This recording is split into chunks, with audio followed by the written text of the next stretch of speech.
Hello, I'm Peter Okwache. Welcome to Focus on Africa, our top stories. On the front line, we get behind the scenes at one of London's leading hospitals in the fight against Covid-19.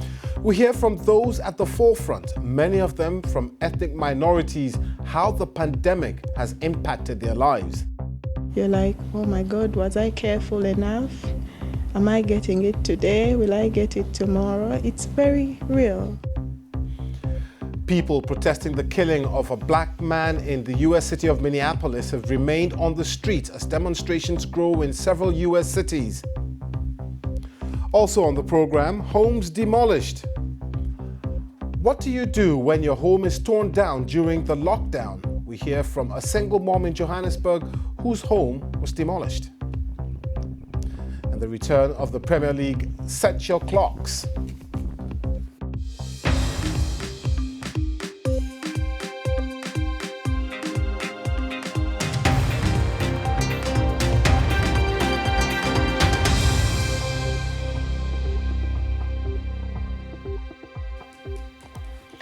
Thanks for joining us here on Focus on Africa from BBC World News. Black men and women are nearly twice as likely to die from coronavirus as white people in England and Wales. That's according to official figures. The BBC has been to one of London's hospitals hardest hit by the coronavirus. My colleague Clive Myrie meets the Black, Asian and minority ethnic or BAMI staff playing a crucial part in trying to save lives. Many of them face a higher risk of becoming seriously ill if they catch the disease.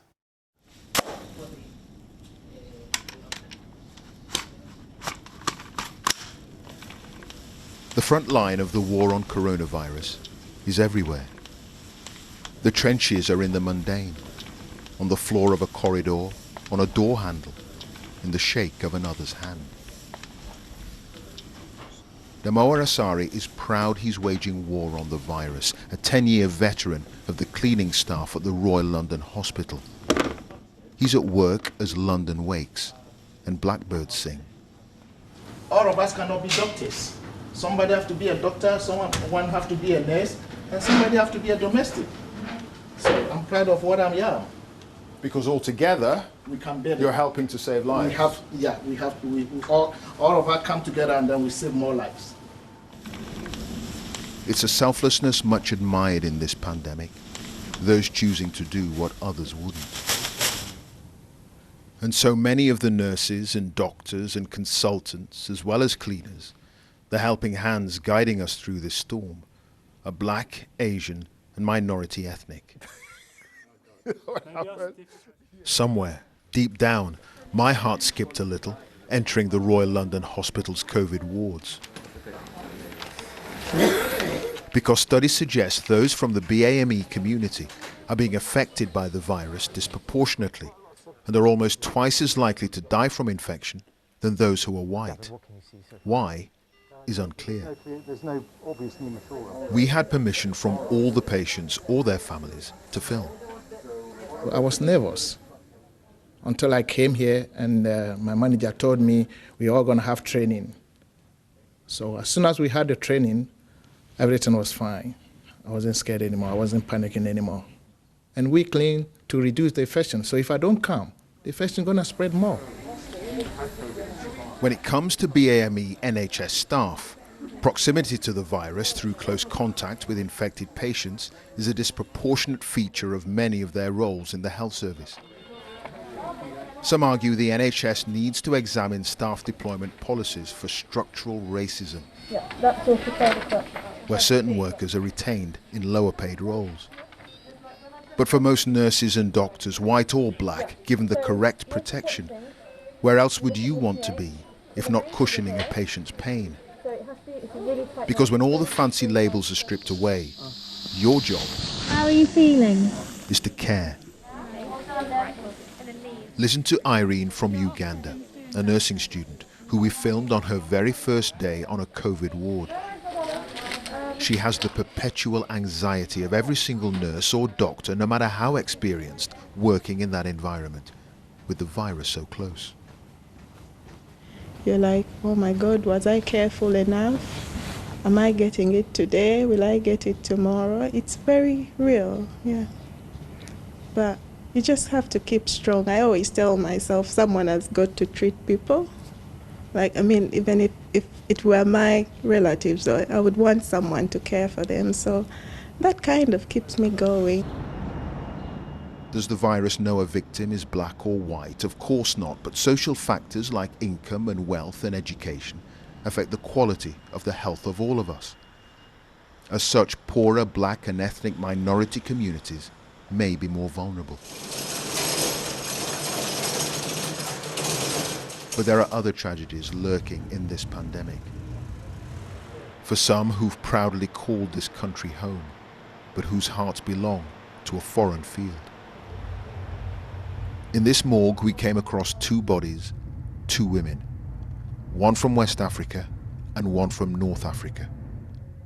They called Britain home, but now there's a purgatory, a final torment, because one of the COVID victims wanted burial in the soil of her birth, but the closed border means her body sat here for 2 months.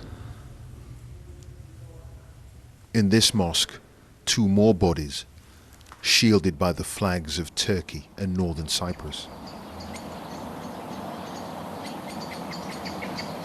And there are more bodies outside, piling up in shipping containers. We've been to the Royal London a few times to pick up some of our community members that have passed from the virus. I'm waiting for it to hit me. At the moment, I can't afford to break down.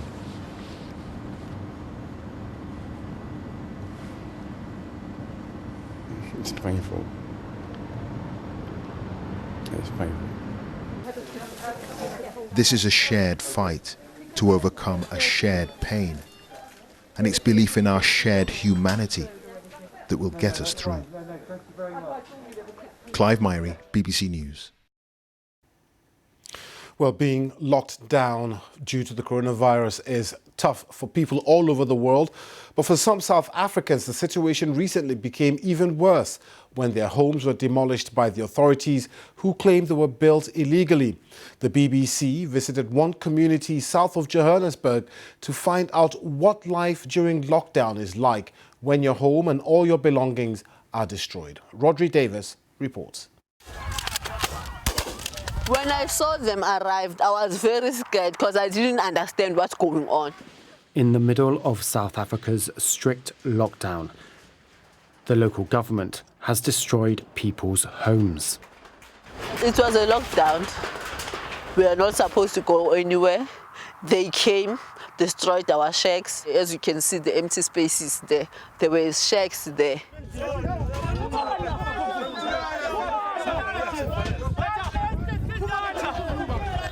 According to national government regulations, no one should be evicted at this time. Authorities say the residents had invaded the land illegally. My name is Namhla Solomon. I'm mother of 4. I'm a student. I'm 29. This is a place where my house was. My shack was in this place and used to live, used to do everything here. But it took 5 minutes to destroy my shack. Now I have nothing. I'm left with nothing. I'm homeless.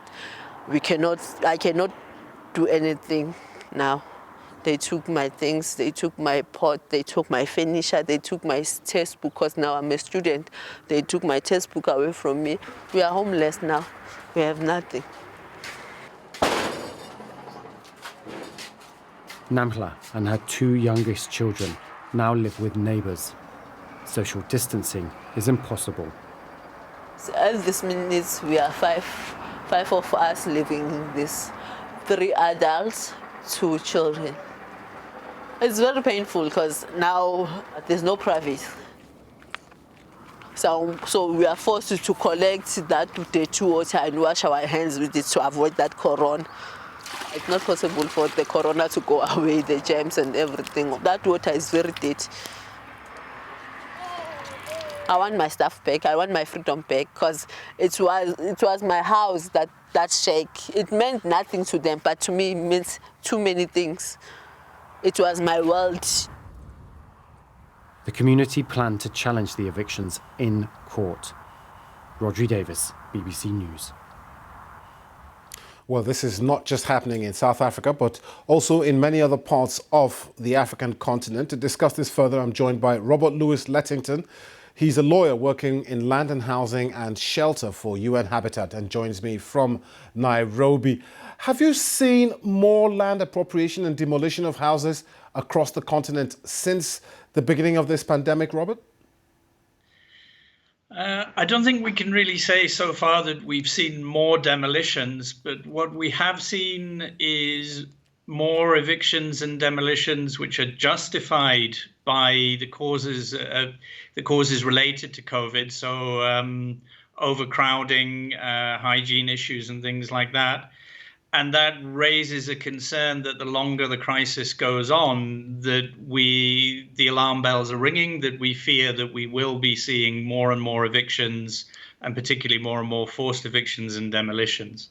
And what are the rights of those people who lose their houses to demolitions like this? Well, I mean, in the first place, under international law and under many countries' national laws, there should be no forced eviction except in exceptional circumstances.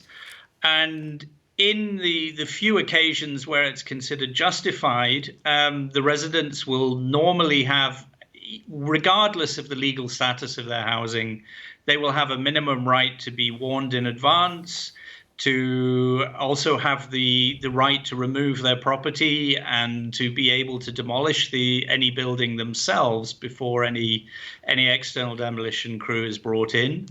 And governments also, as the responsible parties overall, are normally expected to be responsible for relocation, for appropriate compensation, and similar measures like that, which are established under the recognized right to adequate housing.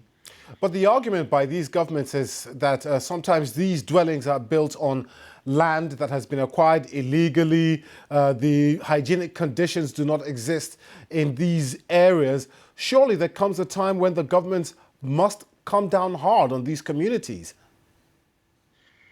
Well, I mean, I think there are always some situations where an eviction may become the necessary action, but this is really always the last resort.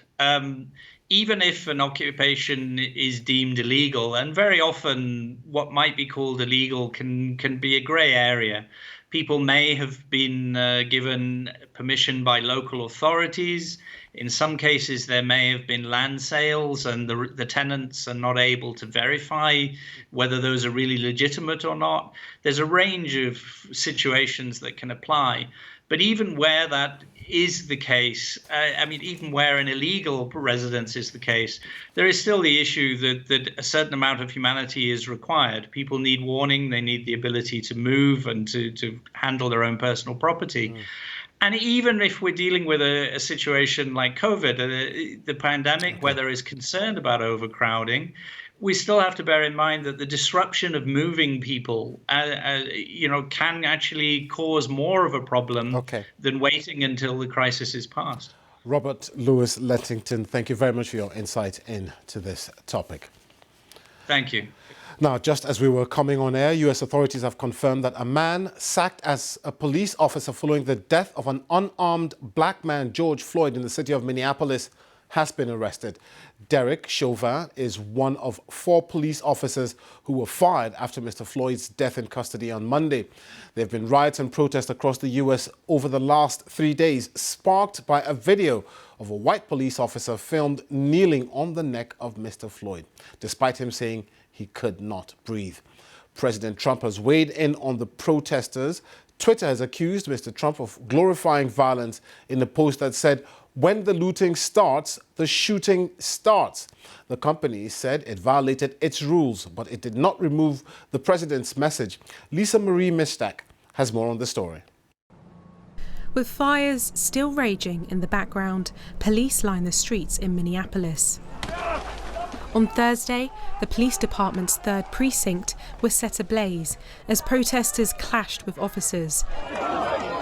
Stores and buildings were looted as police fired tear gas to help quell the unrest. Anger at the death of 46-year-old George Floyd, a white police officer filmed kneeling on his neck during his arrest, despite Mr. Floyd saying he could not breathe. One of the officers seen in the video, Derek Chauvin, has been taken into custody in the last hour. Mr. Floyd's family want all the officers involved with the arrest to be charged with murder, but prosecutors say they are still gathering evidence. It's added to the already long-standing racial tensions over the police killings of Black Americans. Governor Tim Walz gave a statement calling for unity and order to be restored. I understand clearly there is no trust in many of our communities. And the differentiation between the Minneapolis Police Department that we witnessed losing trust of those they're there to serve is very difficult for people to make for those standing up here with me. I understand that. And I will not patronize you as a white man without living those lived experiences of how very difficult that is. The governor also apologised to a CNN journalist and his team who were arrested live on air while covering the protests. They were later released. Minneapolis and St. Paul, the cities at the epicentre of the protests, are home to tens of thousands of Africans, many from Somalia. The mood in Minneapolis is extremely very depressing right now, I would say. There's a lot of anger. There's a lot of anguish. People are really out of words to describe the sense of the level of violence and destruction. A peacetime emergency has been declared in the area and around 500 troops of the National Guard deployed. The Minneapolis police chief has said his department has contributed to a deficit of hope in the city. There is no doubt that many would agree with him. Lisa Marie Mishtak, BBC News. This is Focus on Africa from BBC World News with me, Peter Okwache. Still to come, we hear from sex workers living with HIV and the impact lockdowns has had on their lives.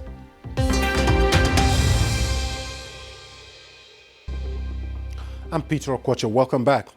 Restrictions to prevent the spread of the coronavirus have seen many people across the continent suffer unexpected loss of work and income.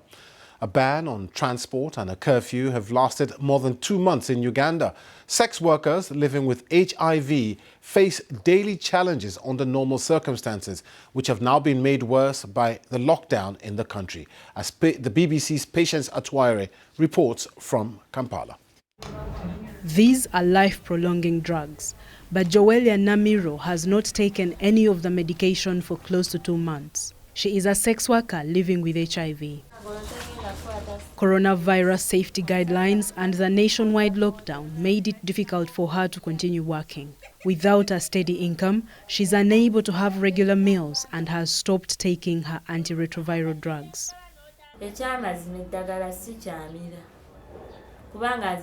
I will be honest with you, I stopped taking the medicine. I cannot take it on an empty stomach. The government focused its response on COVID-19 and forgot that there are people who are already living with other illnesses. Sex work is illegal in Uganda, but in neighborhoods such as this one, women have done this for a living for years and been able to feed their families. But the pandemic now makes it even more difficult for sex workers all across the country, and some have been forced to take huge risks. Doreen Mutoni is also a sex worker living with HIV and peer counselor for the area's Sex Worker Association. She is struggling to support her family too. This will be hers and her 2 children's only meal today.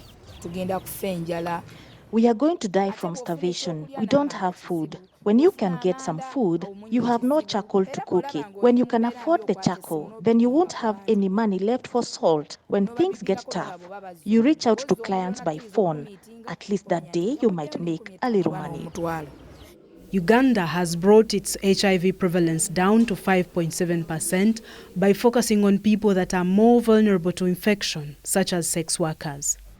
Dr. Stephen Watiti, a renowned HIV campaigner, fears that the challenges presented by the COVID pandemic may reverse the gains made in the fight against HIV. When they don't take their medicines, it means their viral load, that's the amount of HIV in their blood, is going to go up. And therefore their capacity to infect others, including babies for pregnant mothers, is going to go high. But not only that, people whose viral load goes high, their CD4, or number of cells that protect the body, reduces. And so these are people who one day will wake up and they develop infections like meningitis. Here and across the country, more than 100 sex workers were arrested by police in March for going out to work during the lockdown. But many of them don't have much choice. Patience Atuire, BBC News, Kampala. You're watching BBC Focus on Africa. It's now time for sports. And let's join Mimi now. Mimi.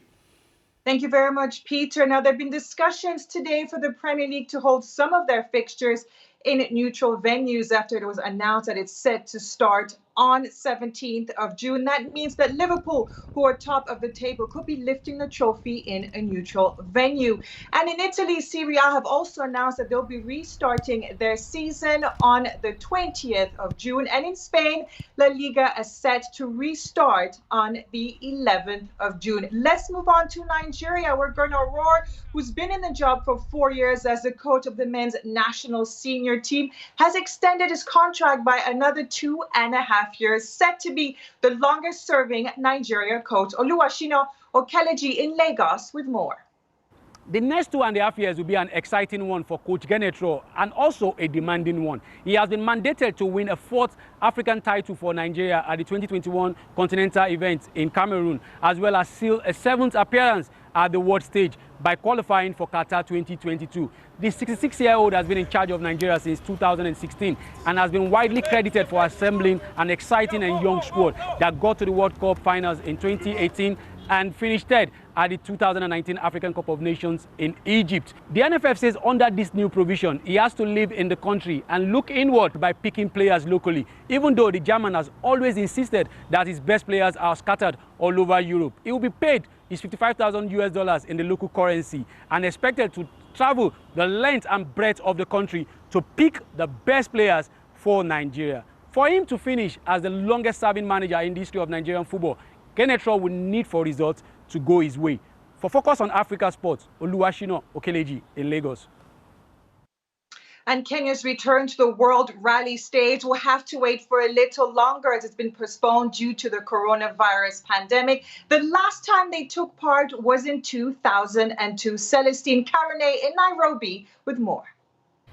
Kenya's Safari Rally was to be the 7th leg of the World Rally Championships. But the event, which is expected to return to the global circuit after almost 2 decades, has now been postponed to next year. The decision to cancel the 2020 event was reached after discussions between the Kenyan government, the WRC promoter and the FIA.